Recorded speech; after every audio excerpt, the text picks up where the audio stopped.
Hey, Pastor, doesn't science disprove the Bible? Isn't Genesis just a fairy tale? Is God for real? Did he really create everything in 6 literal days? Didn't God just use the Big Bang? Why is there death and suffering? Do you really believe the Bible? Didn't man evolve from apes? For answers to these questions and more, stand by for Believing the Bible.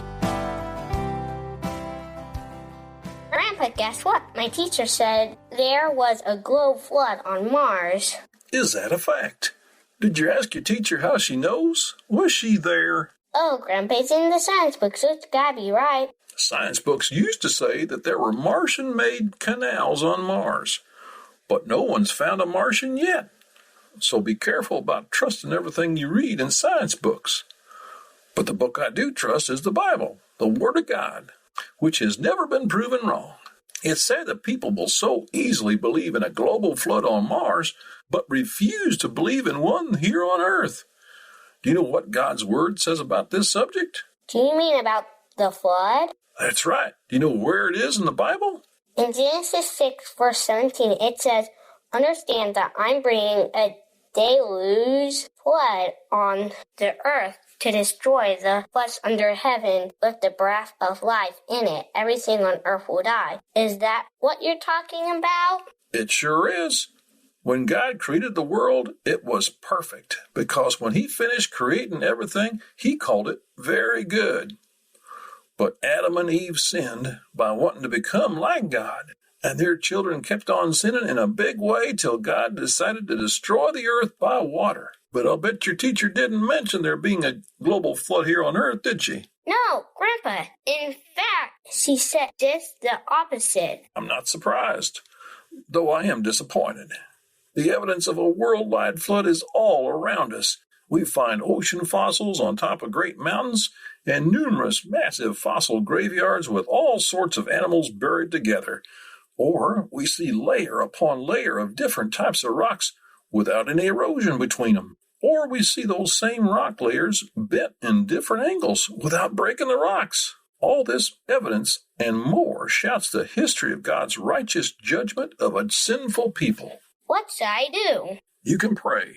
Pray that your teacher and your friends will come to know the truth as told by God in His Word, the Bible. Question your teacher when she says there's no such flood on earth. Science is all about asking questions and examining the evidence, and that's a fact. For more information, go to sabsa.org. That is SABBSA.org. Welcome to Believing the Bible. This is Scott Lane with Terry Reed and Dr. Carl Williams, all directors with the San Antonio Bible-Based Science Association. Terry, help me out here. Why do I find it so laughable that they are consistently talking about a worldwide flood on Mars and not on Earth? It's my understanding that 70% of the Earth is covered by water. But yet there is hardly any, if any, water at all on Mars. But yet I have heard Darwinists discount the possibility of Noah's flood just out of hand. They don't even consider it. I don't understand their thinking.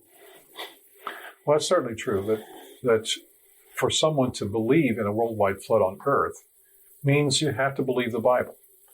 And if one believes the Bible, one has to believe the subject of the Bible, which is God. And if one believes in God, then one has to make a decision of whether or not they're accountable to that God. So that's the bottom line. If you don't want to be accountable, then you deny every evidence possible that God exists. Now, your point is well made, but do you just only have to believe in God? Is there any evidence for a worldwide flood on this planet? Well, it's literally tons of it. Every time I drive on a interstate or a road that's been cut through a mountainside, I see the evidence of the worldwide flood. I see layers of rocks that are different colors, but have very, very defined borders between the rocks above and below. And how do rocks do that? How could that possibly have come down over billions of years? If I look at the surface of the earth, in other words, the farms and fields, I see erosion. Yet there's no erosion signs between these layers of rocks. So how could these rock layers, presumably by evolutionary thinking, laid down over millions of years, yet show no sign of erosion between layers? And we have fossils. millions of fossils buried in them. If something dies today, it gets eaten, it degenerates. Unless it's quickly covered and preserved, it does not fossilize. And yet the millions of fossils we find in the strata fit well within a worldwide flood scenario and not within this uniformitarian, it's been going on for millions of years. Everything is the same as it was in the past. We find polystrate trees that sit between multiple layers of strata. There was no tree that just sat there for 1 billion years and had strata form around it. We know better than that. So I think your point is well made. People are mitigating and saying, I don't want to believe in a God, even though there is good evidence for a worldwide flood, which is mentioned in the Bible. The evidence is all around us. We just have to open our eyes. Terry, does this whole discussion of people being choosing against God, is that why there was such a public negative reaction when Answers in Genesis built life-size ark in northern Kentucky? I think that's their weapon. They just wanted to ridicule Christians, and they want to ridicule people that believe the Bible rather than actually engage in a discussion. You know, it's funny because they have dinosaur burial grounds, and they'll say there was a local flood, and there's a local flood here, and a local flood there, and a local flood there. It seems like all over the world there were these local floods. You know, how does that happen? They won't consider one big flood. Well, and that becomes particularly ridiculous when you start looking at the strata as it's laid out. The Cocosina sandstones, as well as the Tapete sandstones, which are laid out across North America. Those layers extend not only across North America, but into Central America and across into Greenland. What does this now sound like? This is not... That was a big local flood. No, that's not a local flood. That's absurd. That is a worldwide cataclysmic event. And again, it's just more evidence of what's going on. Right. And I think there's also evidence which is consistent with Noah's flood that the climate has changed dramatically in relatively recent history. I think they've found redwood trees that are not fossilized, that are north of what is now of the tree line up in Canada. So, you know, it wasn't that long ago that the climate there was much warmer. It's not something that happened eons ago. It's something that was relatively recent. You are listening to Believing the Bible. This is Scott Lane with Terry Reed and Dr. Carl Williams. For more information, go to sabsa.org. Today, we're talking about a flood on Mars. Now, the actual ideas that have been given to this to NASA and evolutionary scientists is they do see on Mars large amounts of examples of water flow erosion, of sediments and debris, which looked like there was huge amounts of water flow. Now, what gets confusing with this is we don't have any liquid water on the surface of Mars today, but what they do have is a huge amount of wind and dust.